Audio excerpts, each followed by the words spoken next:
Hi hello എബീസ് വേൾഡിൻ്റെ പുതിയൊരു വ്ളോഗിലേക്ക് എല്ലാവർക്കും സ്വാഗതം. അപ്പോൾ ഇന്നത്തെ വ്ളോഗ് ഞങ്ങൾ ഹോസ്പിറ്റലിൽ നിന്നും ഡിസ്ചാർജ് ചെയ്ത് വരുന്ന ഒരു വ്ളോഗാണ് കേട്ടോ. അപ്പോൾ ഞങ്ങളുടെ തൊട്ട ഫ്രണ്ടിൽ തന്നെ ഒരു വയസ്സായ ഒരു അപ്പൂപ്പൻ നല്ല സീരിയസ് ആയിട്ട് കിടപ്പുണ്ടായിരുന്നു കേട്ടോ. അപ്പോൾ ആ അപ്പൂപ്പനെ കാണാൻ വന്ന കുറച്ച് കുട്ടികളാണ്. അവർ എന്തോ ഒരു ഷോപ്പിംഗ് മോളിൽ വന്ന പോലത്തെ ഒരു പ്രകൃതമായിരുന്നു കേട്ടോ. അവിടെ വന്നിട്ട് ഒരു സൈഡിൽ പോയിരുന്നു ഫുഡ് കഴിക്കുക, മേക്കപ്പ് ഇടുക. തൊട്ടടുത്ത് ആ പ്രായമായ മനുഷ്യൻ ഭയങ്കര ബുദ്ധിമുട്ടിൽ കഴിയുമായിരുന്നു. എനിക്കത് കണ്ടാൽ ഭയങ്കര ദേഷ്യം തോന്നി. ഞാൻ അവരിങ്ങനെ ഇങ്ങനെ തറപ്പിച്ച് നോക്കിക്കൊണ്ടിരുന്നു കേട്ടോ കുറേ നേരം വരെ. അപ്പോഴത്തേക്ക് അവർക്ക് മനസ്സിലായി ഇത് കണ്ടിട്ടാണ് ഞാനിങ്ങനെ നോക്കിയെന്ന്. അതോടെ അവരവിടെ എഴുന്നേറ്റ് പോയായിരുന്നു കേട്ടോ. ഭയങ്കര ഇതായിരുന്നു കേട്ടോ. എനിക്ക് കണ്ടപ്പോൾ ഭയങ്കരമായിട്ട് സങ്കടം തോന്നി. കാരണം അയാൾ അവിടെ അത്ര സങ്കടത്തിലിരിക്കുകയായിരുന്നു. എനിക്ക് അവരെ കണ്ടപ്പോൾ തന്നെ പാവം തോന്നി കേട്ടോ. വയസ്സായ ഒരു അപ്പൂപ്പനും ഒരു അമ്മൂമ്മയായിരുന്നു കേട്ടോ. നല്ല വയസ്സായവരാണ്. ഞങ്ങൾ പോകുന്നതിൻ്റെ തലേ ദിവസം തന്നെ അവർ ഡിസ്ചാർജ് ചെയ്ത് അവരെ മെഡിക്കൽ കോളേജിലോട്ട് കൊണ്ടുപോയായിരുന്നു കേട്ടോ. ഇതിപ്പോൾ നമ്മൾ ഡിസ്ചാർജ് ചെയ്യണതിൻ്റെ അന്ന് രാത്രി ഡോക്ടർ പറഞ്ഞായിരുന്നു ഒന്ന് പുറത്തോട്ടൊക്കെ പോയി കുറച്ച് നേരം ഒന്ന് നടന്ന് നോക്കാനൊക്കെ പറഞ്ഞു. കാരണം ഇടയ്ക്കൊക്കെ നടക്കുന്ന സമയത്ത് പെട്ടെന്ന് വെച്ച് ചേട്ടനെ വിയർക്കാറുണ്ടായിരുന്നു. പെട്ടെന്ന് വെച്ച് വിയർത്താകെ ക്ഷീണിക്കും. അതുകൊണ്ട് ജസ്റ്റ് ഒന്ന് അങ്ങോട്ടും ഇങ്ങോട്ടൊക്കെ ആ വരാന്തയിൽ കൂടെ ഒന്ന് നടക്കാനൊക്കെ പറഞ്ഞായിരുന്നു കേട്ടോ. അപ്പോൾ ഞാൻ വെറുതെ ഒന്ന് വീഡിയോ എടുത്താണ്. ഇന്നാണ് ഹോസ്പിറ്റൽ വന്നതിന് ശേഷം കുറച്ച് നേരം ഇങ്ങനെ പുറത്തിറങ്ങി നടന്നത് ഇന്നാണ്. പിന്നെ വേറൊരു ദിവസം നമ്മുടെ ഹെൽത്ത് കാർഡ്, അതായത് ഇൻഷുറൻസ് കാർഡ് നമുക്കവിടെ രജിസ്റ്റർ ചെയ്യാനുണ്ടായിരുന്നു. അന്നും ഒന്ന് പോയായിരുന്നു.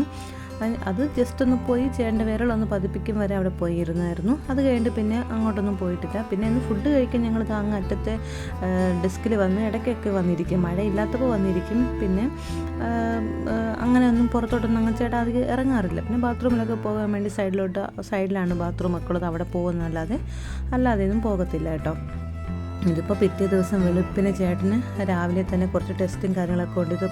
ഇതിൻ്റെ റിസൾട്ട് കിട്ടിയാൽ മാത്രമേ നമുക്കിന്ന് പോകാൻ പറ്റൂ ഇതെന്നൊക്കെ അറിയാൻ പറ്റൂ. അപ്പോൾ ഞാൻ വെളുപ്പിനെ തന്നെ പോവുകയാണ് കേട്ടോ. ഒരു 5:45 കഴിഞ്ഞ സമയത്ത് ടെസ്റ്റ് ചെയ്യാനുള്ള കാര്യങ്ങളെല്ലാം കൊണ്ടുപോകും. ഞാൻ എപ്പോൾ പോയാലും ഈ ഒരു ഫയൽ മൊത്തത്തോടെ കൊണ്ടുപോകും കേട്ടോ. കാരണം എവിടെ പോകുമ്പോഴെന്താണ് അവർ ചോദിക്കുന്നത് നമുക്ക് പറയാൻ പറ്റില്ല. പിന്നെ ഇത്രയും ദൂരം വരെ തിരിച്ച് നടക്കണമല്ലോ.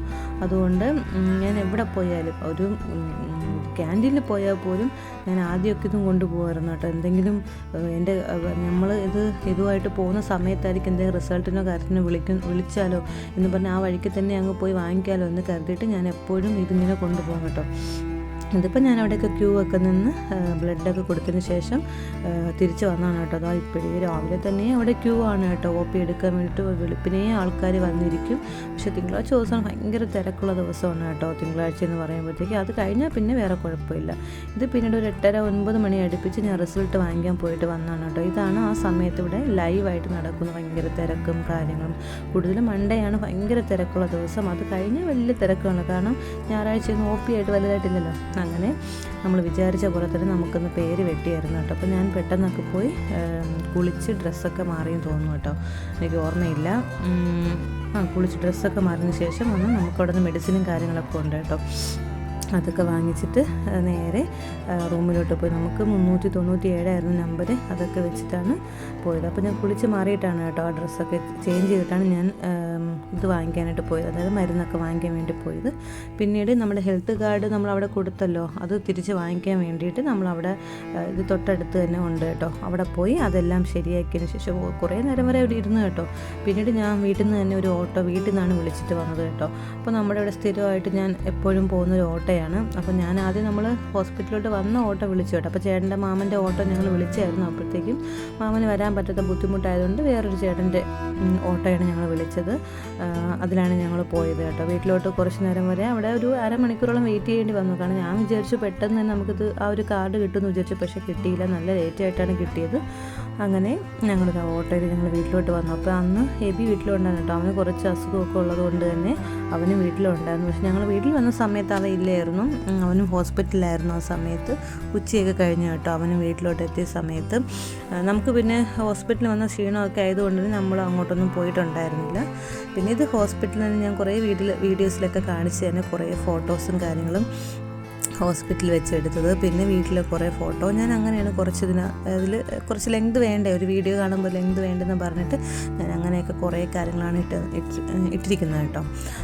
നമുക്കൊരു ഹോസ്പിറ്റൽ ഡേ എന്ന് വെച്ചാൽ ഞങ്ങൾ 7 ദിവസമെന്ന് പറയാം. അതായത് ഒരു ചൊവ്വാഴ്ച ദിവസം അഡ്മിറ്റായിട്ട് തിങ്കളാഴ്ച ദിവസമാണ് ഞങ്ങൾ അവിടെ നിന്ന് ഡിസ്ചാർജ് ചൊവ്വാഴ്ച അഡ്മിറ്റായിട്ട് തിങ്കളാണോ ചൊവ്വയാണോ എനിക്ക് ഓർമ്മയില്ല കേട്ടോ. ഇത് ഈ 2 ദിവസത്തിൽ ഒരു ദിവസമാണ് ഞങ്ങൾ ഡിസ്ചാർജ് ആയതും. എന്തോ അപ്പോൾ വലിയൊരു ഇതായിരുന്നു കേട്ടോ. മുമ്പ് ചേട്ടാ ഹോസ്പിറ്റലിൽ കിടന്നെങ്കിൽ ഒരു 3 ദിവസം എന്തോ കിട്ടുന്നുള്ളൂ. ഇത്രയും ലോങ് ആയിട്ട് കിടന്നിട്ടുണ്ടായിരുന്നില്ല. ഞാനും എൻ്റെ ജീവിതത്തിൽ ആദ്യമായിട്ട് എബിയെ ഡെലിവറിക്ക് വേണ്ടിയിട്ടാണ് ഞാൻ ഹോസ്പിറ്റലിൽ കിടന്നത്. അമ്മ പറഞ്ഞിട്ടുണ്ട് ഞാൻ കുഞ്ഞിലേക്ക് കിടന്നിട്ടുണ്ടെന്ന് പറഞ്ഞിട്ടുണ്ട്. പക്ഷേ എൻ്റെ ഓർമ്മയിലില്ല കേട്ടോ. ഞാൻ എബിയെ ഡെലിവറി ആയ സമയത്താണ് ഞാൻ ഹോസ്പിറ്റലിൽ കുറച്ച് ദിവസം കിടന്നല്ല, ഞാനും കിടന്നിട്ടില്ല. ഇത്രയും വർഷമായിട്ട് എബി ഒരു അസുഖമായിട്ട് കിടന്നിട്ടില്ല. ഞാൻ അതൊക്കെ ഓർത്ത് എപ്പോഴും വിഷമിച്ചിട്ടുണ്ട്. കാരണം എന്ന് വെച്ചാൽ ഓരോ സ്ഥലത്തൊക്കെ ആണെങ്കിൽ ഓരോ പിള്ളേരൊക്കെ ആണെങ്കിൽ എപ്പോഴും അസുഖവും കാര്യങ്ങളൊക്കെ ആയിട്ടൊക്കെ ഹോസ്പിറ്റലിൽ കിടന്നിട്ടുണ്ട്. ദൈവമേ എനിക്ക് അങ്ങനെ ഒരു ഇത് വരില്ലെന്ന് ഞാൻ പ്രാർത്ഥിച്ചിട്ടുണ്ട്. കാരണം എന്തെങ്കിലും കായിപ്പോയി നമ്മൾ ഒറ്റയ്ക്കൊക്കെ ആവുന്ന സമയത്ത് നമ്മളെ കൊണ്ട് എന്താണ് ഏതാണ് ഒന്നും ചെയ്യാൻ പറ്റൂല. അതുകൊണ്ട് അങ്ങനെയൊന്നും ആവരുതെന്നും വിചാരിച്ച് ഞാൻ എപ്പോഴും പ്രാർത്ഥിക്കുമായിരുന്നു. ചെറിയൊരു അസുഖം വരുമ്പോൾ തന്നെ എനിക്ക് ഭയങ്കര വിഷമമാണ്. ദൈവമേ ഹോസ്പിറ്റലിൽ അഡ്മിറ്റ് ആക്കാനുള്ള ഒരിടമൊന്നും വരത്തില്ലെന്നുള്ള എപ്പോഴും പ്രാർത്ഥനയുണ്ട്. എബിന്ന് മാത്രമല്ല, നമ്മൾ എവിടെ ഒരു കുഞ്ഞു പിള്ളേരായിരുന്നാലും അത് പുറത്ത് നമ്മൾ അറിയാമെന്നുള്ളവരാണെങ്കിൽ പോലും നമ്മൾ ഹോസ്പിറ്റലിൽ അഡ്മിറ്റായി ഒരു ഇതാവരുത്, അത്രയ്ക്ക് സീരിയസ് ഉള്ള ഒരു കാര്യങ്ങളും ആവരുത് എന്നുള്ള ഒരു പ്രാർത്ഥന നമുക്ക് എപ്പോഴും ഉണ്ട് കേട്ടോ.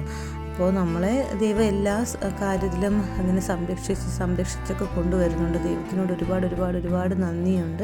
അപ്പോൾ കുറേ നാളായിട്ട് എനിക്ക് വീഡിയോ ഒന്നും ഇടാനും പറ്റിയില്ല. കുറേ മാനസികമായിട്ടുള്ള വിഷമങ്ങളും കാര്യങ്ങളും ശാരീരിക അസ്വസ്ഥതകളും അപ്പോൾ ഒരുപാടുണ്ട് കേട്ടോ. പറയാനാണെങ്കിൽ ഒരുപാട് കാര്യങ്ങളുമുണ്ട്. അത് ചിലതൊക്കെ ഞാൻ വീഡിയോസിൽ തന്നെ പറയാം, ചിലതൊന്നും നമുക്ക് പുറത്ത് പറയാൻ പറ്റാത്ത കുറേ കാര്യങ്ങൾ നമ്മുടെ ഫാമിലിയിൽ തന്നെ സംഭവിക്കുമ്പോഴും നമുക്കത് അനുഭവപ്പെടുമ്പോഴും നമുക്കത് പുറത്ത് പറയാനും പറ്റാത്ത കുറേ കാര്യങ്ങളൊക്കെ കാണുമല്ലോ. അപ്പോൾ നമ്മളത് പുറത്ത് പറയേണ്ട കാര്യങ്ങളാണെങ്കിൽ നമ്മൾ പുറത്ത് തന്നെ എല്ലാവരും ഷെയർ ചെയ്യുക. പുറത്ത് പറയരുത് എന്നുള്ള കുറേ കാര്യങ്ങൾ നമ്മുടെ ലൈഫിലുണ്ടല്ലോ, അത് പുറത്ത് പറയാതെ തന്നെ ഇരിക്കുക. അതാണ് എൻ്റെ ഒരു പോളിസി കേട്ടോ.